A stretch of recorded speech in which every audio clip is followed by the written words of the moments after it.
Di sini observatorinya Blue Zone dan NXL sudah menduduki dengan sendirinya. Ini bakalan kaya banget sih NXL Liga Game kalau misalkan dia bener-bener menguasai satu kompon di sekitaran observatory. Tapi graveyardnya kayaknya ada peperangan antara Giant dan juga Unite nih, Bah. Iya, Waduh, waduh. betul. Ini dia NXL-nya sudah mulai ngambil observatory seperti biasa, Mhm. dan kalau kita lihat Unite berada di pertengahan antara NXL dan juga Giant, yang mana ini akan sangat merugikan ketika Unite mulai terbatasi akses geraknya, mau ke kanan salah, ke kiri salah, yang mau mau nggak mau dia harus ke depan, dimana kalau dia menuju Katulistiwa dia punya sekitaran jeda yang cukup luas ataupun banyak waktu yang akan terbuang, dimana yang lain sudah looting, dia masih jalan-jalan.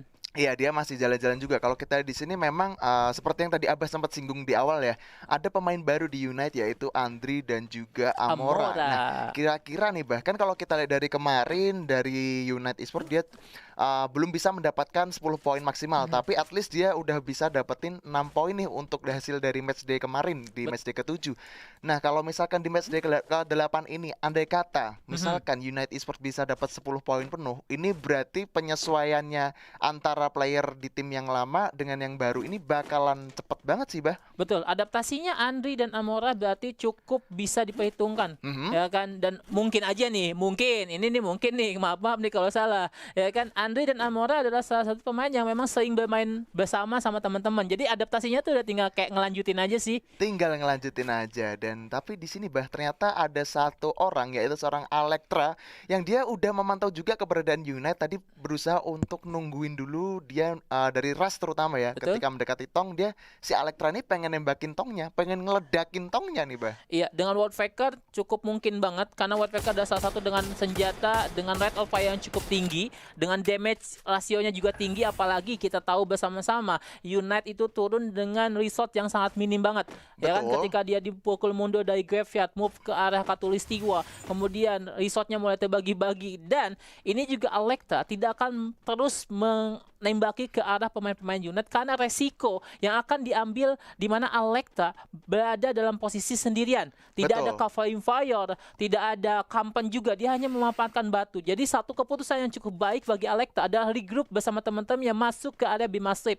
Di mana tadi mungkin Alekta diutus untuk mengamati area Katulistiwa, apakah aman atau tidak. So, di sini Bonafide sudah coba dekati pemain The Pillar. Waduh, Arman. waduh, waduh, waduh, Bonafide Actindir udah siap juga dengan satu space-nya untuk menyambut kehangatannya. Coba dispray menggunakan satu VSS-nya. Racunnya menusuk badan dari musuhnya. Coba dicari di manakah berada. Ada TP yang siap menunggu juga. Udah set up dari Dilko. Hati-hati, coba dijamsut kah ternyata di sini Actindir berhasil mendapatkan satu round dan Aka ternyata yang berhasil menculik seorang Dilko. Apakah langsung di ending begitu saja dan ternyata Aka berhasil melakukan seorang Dilko juga. Dan bakalan dijamsut juga dengan cukup connect langsung ke kepalanya. MP5-nya sangat-sangat luar biasa dan langsung di ending juga menggunakan Farmas Wibunya. Mau nggak mau di sini The Pillars-nya harus mundur jauh-jauh, tapi hati-hati karena Siren harusnya bisa dengar juga peperangan yang terjadi kalau kita lihat, tapi Segil langsung di-knockdown oleh tim Siren, malah ditumbangin sama Siren. Habis Bonafide terbitlah Siren. Aduh, aduh, aduh, The Pillar-nya kurang beruntung banget, Abah. Betul, Bonafide dengan sangat sekatannya menggunakan vehicle untuk mendekati pemain-pemain The Pillar yang berada di rumah R, kemudian memberikan pressure dengan 3 pemain, melawan 2 pemain, tentunya menjadi satu keuntungan dari segi jumlah, dan Aha. Bonafide akhirnya memenangkan pertarungan tersebut, meskipun tadi cukup lucu banget ketika menembakinya dengan VSS dari jarak yang cukup dekat, dimana kalau kita tahu bersama-sama VSS bukan tipikal senjata jarak dekat, Iya, ya. ya kan? Namun dia punya satu advantage, itu blade damage yang bisa memberikan satu buah pukulan yang bertubi-tubi, dan ketika pemain-pemain dari The Pillarnya sendiri langsung aja menjauh, ini menjadi satu kesempatan buat si Rentan. Bonafide itu notice adanya pertempuran, dia nggak mau ikut andil, dia langsung back off ke area Pocinok dan mengamankan posisinya, sehingga di sana The Pillar tuh kayak dibagi dua tuh, dua buat The Siren, dua lagi buat Bonafide. Ya, tadi posisi The Pillars emang nggak diuntungin banget ya. Dia tuh bener-bener dikagetin sama Bonafide. Tiba-tiba ketika dia berusaha narik mundur ke arah Sentosa, malah ada tim Siren yang udah nungguin juga. Jadi unlucky banget sih untuk match pertama kali ini untuk The Pillars. Betul. Tapi nggak apa-apa, masih ada match berikutnya. Sementara kita sedikit agak bergeser, di Mm-mm. mana di CPR lagi-lagi tuan rumah dari NJID bakalan kedatangan tamunya ternyata nih. ada Giant Esports. Tapi kita moving dulu. Rans berhasil mendapatkan satu knockdownnya West Bandit Alpha. Alphanya ke knockdown, tapi di sini Upet harus terknockdown juga. Rain lagi-lagi harus terknockdown oleh seorang Helen. Di situ coba di jumpsuit juga. Terus seorang Erzel apakah masih bisa save di sini, bakalan susah juga. 1 lawan 1, apa yang terjadi? Erzel masih gak bisa. Ada Eko Esports yang menjadi tamu sepertinya. West Bandit bakalan sekarat banget. Coba dicari dulu di mana musuhnya Amore. Mencari riuhnya peperangan juga West Banditnya tuh harus dipulangkan di posisi ke-11. Giant Esports-nya cepet banget bosku. Ditumbangin di posisi ke-10. XC-nya juga harus balik di posisi ke-9. Ini perang macam apa? Cepet banget bos. Wow, positioning yang cukup baik sekali, dan menurut gua tuh movement dari West Bandit cepet banget ya. Tadi padahal kita lihat di Bimasif, tahu-tahu udah ada di area pick. Kemudian pertarungan antara West Bandit dan juga XCN menjadi satu buah pertempuran yang menguntungkan bagi pemain-pemain Eko Esports. Dan di sini Eko natakin cuy, langsung dapat 5 sih. Itu tandanya bahwasanya dua tim terkena damage atau terkena eliminasi dari pemain-pemain Eko, baik itu West Banditnya maupun XCN-nya. Jadi semuanya kena, walaupun pertempuran tadi ya menurut gua cukup cepet banget, cepet banget itu, cepet banget, keren sih untuk, dan eksekusi dari pemain-pemain Eko juga cepet, karena kalau kita lihat Eko sendiri ya dengan pengalaman jam terbang pemain-pemainnya yang sudah teruji klinis ya kan, udah teruji banget, ini bisa mulai aktif. Dan kita lihat di sini nih ada Rainbow, Amore, Gustav, Match, itu bukan pemain-pemain yang baru masuk ke kancah kompetitif yang dianggap kita major lah. Mereka udah berulang-ulang dan sudah ada pengalaman di sini, sehingga mental dari mereka pun sudah terbentuk dengan cukup kuat, sehingga benar banget ketika mereka bisa memanfaatkan timing dan juga posisi itu, sesuatu yang memang diukur dari pengalaman dan juga jam terbang. Iya, itu dia sih, Bah. Soalnya saking kuatnya mental ya, mobil udah kebakar aja masih dipakai juga sama Eko Esports. Jadi emang keren banget, itu udah kuat mental banget gitu kan. Betul. Pokoknya mobil jangan berhenti dipakai sebelum hancur beneran, karena kalau misalkan hancur pun juga bisa jadi obstacle abadi. Sementara kalau kita sedikit agak bergeser ke arah Pocinok nih, Bah. Ada GRC Esports yang kemarin juga udah mendapatkan poin tambahan 8 untuk pot kecilnya. Ini udah lumayan banget sih, karena kalau kita tahu sendiri di grup A memang dari GRC ketertinggalan poinnya cukup lumayan jauh, tapi dengan dia bisa mendapatkan 8 poin di match D7 kemarin, at least dari GRC sih bisa mempertipis ketertinggalnya dengan tim The Pillars yang ada di posisi ketiga untuk di grup A-nya sendiri. Sementara dari Siren dia udah mengamankan satu kompon di sekitaran rumah labirin nih, Abah. Ya, betul. Dan ini akan terjadi pertarungan antara sesama grup A, baik itu Siren dan juga GRC. Tentunya salah satu yang tereliminasi bakal terugikan dengan posisi ini. Jadi baik itu GRC maupun Siren Esports pun harus cukup hati-hati mengambil setiap keputusan yang ada. Dimana kalau kita ngebahas match day kita udah tipis banget.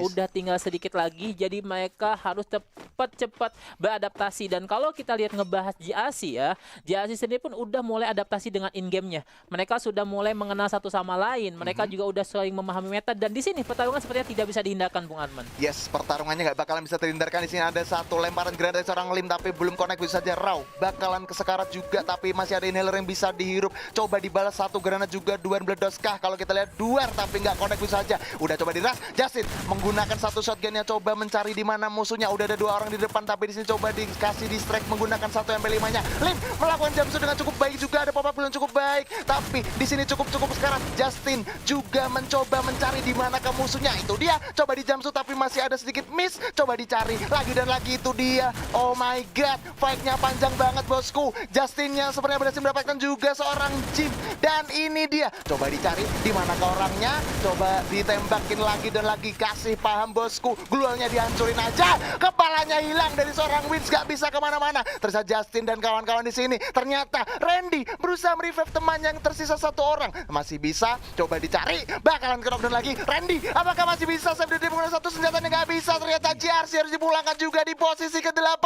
oleh Siren yang masih strong banget nih, Abah. Betul.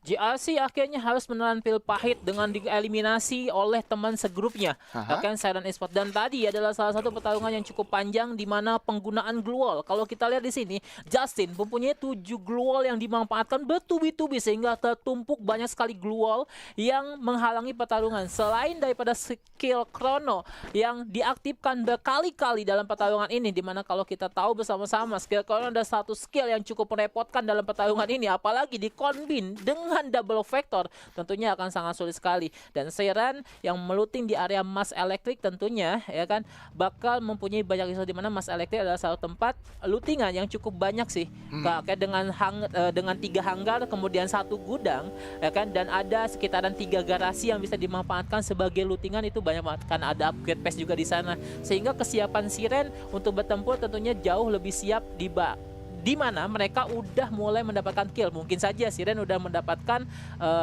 bounty daripada kill mereka atas The Pillar tadi. Iya, itu dia Abah. Dan kalau kita di sini agak bergeser lagi nih Abah, di sekitaran graveyard, NJID masih juga bermain seperti biasa. Mereka bermain pasif banget kalau untuk early game, kecuali mereka ditabrakin kayak kasusnya tadi di awal ketika di Sibiar itu kedatangan tamu dari Giant. Dan NJID itu memang tipikal bermainnya seperti ini. Dia dari pulau arah utara terus mencoba rotasi juga ke arah sekitaran Katulistiwa ataupun di Plantation. Dia kayak bener-bener memiliki skill itu bertahan di dalam zona. Tapi yang gue salut dengan NJID adalah mereka ini bukan tipikal player yang defensif banget, tapi bahayanya NJID adalah dia memiliki counter attack yang cukup berbahaya banget sih. Betul.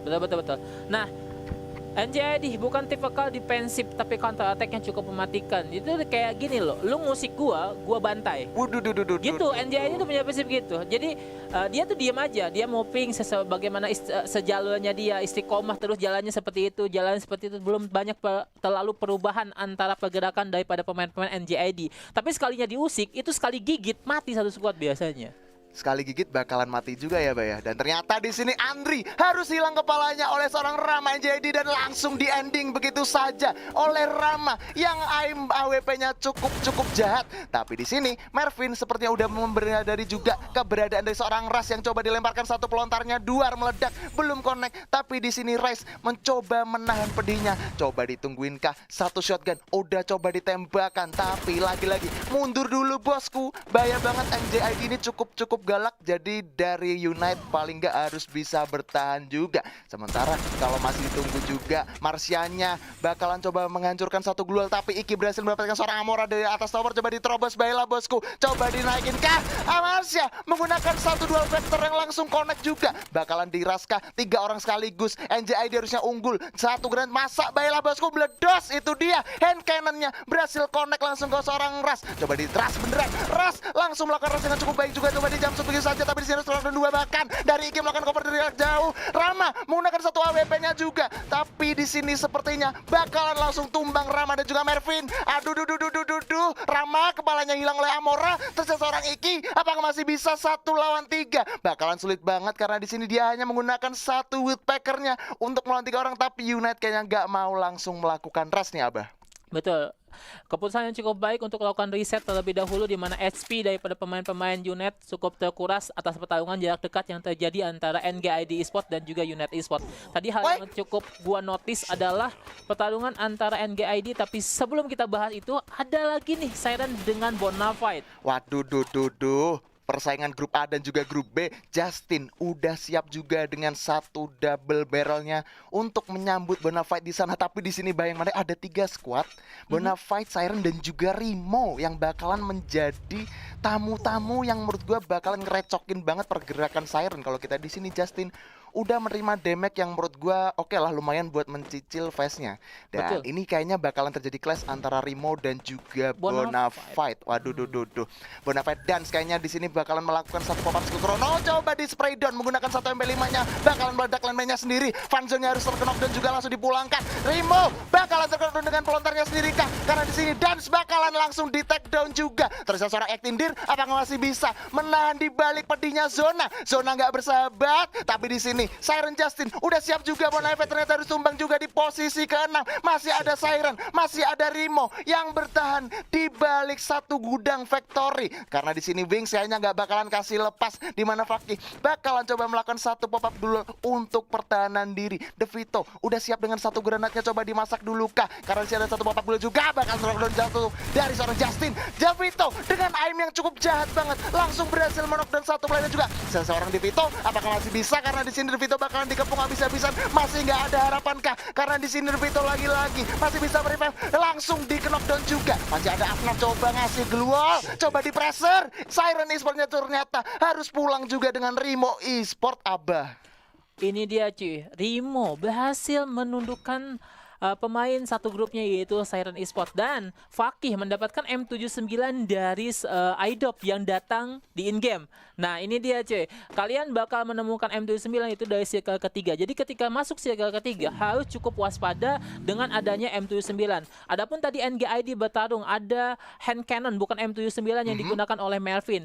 Tapi pemain-pemain unit langsung back up cuy, regroup karena mereka mewaspadai ya penggunaan daripada hand cannon yang mereka anggap M79 sih, karena memang cukup riskan banget. Kalau kita udah ngelihat ledakan-ledakan kayak gitu tuh udah, kalau gua pribadi tuh ngelihat ledakan gitu pasti back up sih. Pasti backup ya bah, tapi kita sedikit moving dulu karena di sini Amore berhasil mendapatkan Rimo Ahnaf juga. Dari sini Jar bakalan melakukan satu distraksi juga. Rimo harus ditumbangkan juga di posisi keempat. Fakinya harus tereliminasi oleh zona. Di sini tersisa 3 tim. Apakah bisa di sini karena NXL-nya bakalan mendapatkan satu circle yang cukup enak. Eko Remdo berhasil mendapatkan unit Amora menggunakan satu Woodpecker juga. Coba di tapping satu AWP-nya seorang Sugi. Ada pop up goal yang cukup baik nih Abah, karena kalau kita lihat di sini NXL bakalan membombardir juga tim Unite yang ada di atas bukit.